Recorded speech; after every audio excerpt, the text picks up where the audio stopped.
Hello అండి, ఈరోజు మనం రుచి రైస్ పాయసం చేయడం చూద్దాం. దానికి కావలసిన పదార్థాలు: 1/2 లీటర్ పాలకు, 100 గ్రాముల రుచి రైస్, 1/2 కప్పు చక్కెర, 1/2 కప్పు కండెన్స్డ్ మిల్క్, 2 ఇలాచీలు, కాజు కిస్మిస్ 1/2 కప్పు, నెయ్యి 4 టేబుల్ స్పూన్లు. తయారు చేసే విధానం: ముందుగా ఒక ప్యాన్లో 1 స్పూన్ నెయ్యి వేసి చిన్న మంట పైన కాజు కిస్మిస్ వేయించి పక్కన పెట్టుకోవాలి.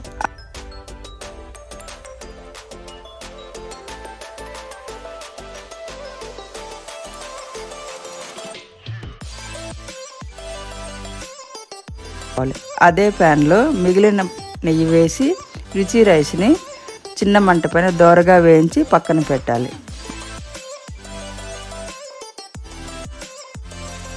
మరొక మందపాటి గిన్నె తీసుకొని పాలను మరిగించుకోవాలి. పాలు మరుగుతున్నప్పుడు ముందు వేయించి పెట్టుకున్న రుచి రైస్ని ఉడికించాలి.